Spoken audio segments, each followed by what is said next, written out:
வணக்கம், welcome to cooking Tamil. இன்றைக்கி நம்ம பார்க்க போகிறது பேபிகார்ன் 65. இது எப்படி செய்யலாம் நம்ம இப்போ பார்க்கலாம். இதுக்கு ஒரு பவுல் எடுத்துக்கோங்க.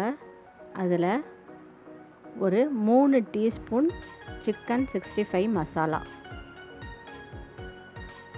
3 டீஸ்பூன் சிக்கன் 65 மசாலா போட்டுக்கிறோம். 3 டீஸ்பூன் போட்டால் போதும். ஒரு அரை டீஸ்பூன் மிளகாய்த்தூள், 1/4 டீஸ்பூன் மஞ்சள் தூள். இதோட இப்போ நம்ம ஒரு டீஸ்பூன் இஞ்சி பூண்டு பேஸ்ட், இஞ்சியும் பூண்டையும் அரைச்சி வச்சிருக்க சேர்த்து இது இஞ்சி பூண்டு பேஸ்ட். இந்த பேபிகார்ன் 65 ரொம்ப நல்லாயிருக்கும். இதில் நம்ம ஒரு 50 பேபிகார்ன் எடுத்திருக்கேன். அந்த பேபிகார்னை எடுத்து வாஷ் பண்ணிவிட்டு நடுவில் வெட்டி 2 கட் பண்ணியிருக்கேன். ரொம்ப சின்னதாக போட்டக்கூடாது. நடுவில் மட்டும் கட் பண்ணி 2 கட் பண்ணி அதில் நடுவில் அப்படி கட் பண்ணிக்கணும். இப்போ அதோட இந்த பேபிகார்னை அதோட போட்டு நல்லா மிக்ஸ் பண்ணிக்கணும். இந்த மிளகாய்த்தூள், மஞ்சள் தூள், இஞ்சி பூண்டு பேஸ்ட்டு, சிக்கன் 65 மசாலா இதோட போட்டு இந்த பேபிகார்னை போட்டு நல்லா பரட்டிக்கிட்டு அதோட ஒரு 2 டீஸ்பூன் தயிர், ஒரு டீஸ்பூன் அளவுக்கு எலுமிச்சம்பழம் சாறு. இந்த எலுமிச்சம்பழம் சாறு உங்களுக்கு வேணுன்னா ஊற்றிக்கலாம், இல்லைன்னா ஆப்ஷனல் தான், வேணான்னா விட்டுறலாம். ஏன்னா தயிர் ரொம்ப புளிப்பாக இருந்ததுன்னா எலுமிச்சை சாறு நீங்கள் ஊற்ற வேணாம். இப்போ ஊற்றி நல்லா பிசைஞ்சு வச்சுருக்கோம்.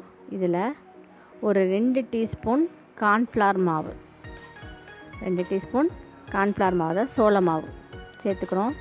சேர்த்து நல்லா பிசைஞ்சுக்கணும். இதில் தேவையான அளவு உப்பு சேர்த்துக்கிறோம். இந்த பேபிகார்ன் மசாலாவுக்கு தேவையான அளவு உப்பு சேர்த்துக்கிறோம். உப்பு சேர்த்து நல்லா ஒவ்வொரு பேபிகார்ன்லேயும் இந்த எல்லா மசாலாவும் ஒட்டணும். நம்ம சிக்கன் 65க்கு எப்படி செய்வோம், ஒவ்வொரு சிக்கன்லேயும் எல்லா மசாலாவும் ஒட்டுற மாதிரி, அதே மாதிரி இதுலேயும் நல்லா ஒட்டணும். இது ரொம்ப டேஸ்டியாக இருக்கும், ரொம்ப நல்லாயிருக்கும். ஸ்நாக்ஸாகவும் சாப்பிட்லாம், ஏதாவது சாம்பார் சாதம், தயிர் சாதத்துக்கு சைட் டிஷ்ஷாகவும் வச்சு சாப்பிட்லாம். இப்போ ஒரு கடாயில் ஆயில் விட்டுக்கிறேன். அதாவது இது டீப் ஃப்ரை பண்ண போகிறோம், நல்லா வறுக்க போகிறோம். இப்போ அதில் எண்ணெய் காஞ்ச உடனே அதில் இந்த பேபிகார்ன் ஒன்றா எடுத்து நம்ம போட்டுக்கிறோம். இந்த பேபிகார்ன் ஒட்டாது, நீங்கள் பயப்பட வேணாம், ஏன்னா கார்ன்ஃப்ளவர் மாவு போட்டிருக்கோம், அதனால் ஒட்டாது. வெந்தோடனே அதுவே தனித்தனியாக எடுத்திங்கன்னா எடுக்க வந்துடும். போட்டு டீப் ஃப்ரை பண்ணணும், நல்லா ஃபுல்லாக வறுத்து எடுக்கணும். சிக்கன் 65 எப்படி வறுப்போமோ அதே மாதிரி இதை நல்லா வறுத்து எடுக்கணும். இப்போ பார்த்தீங்கன்னாவே நல்லா கலர் மாறிடுச்சு நடுவில் போட்டதெல்லாம்.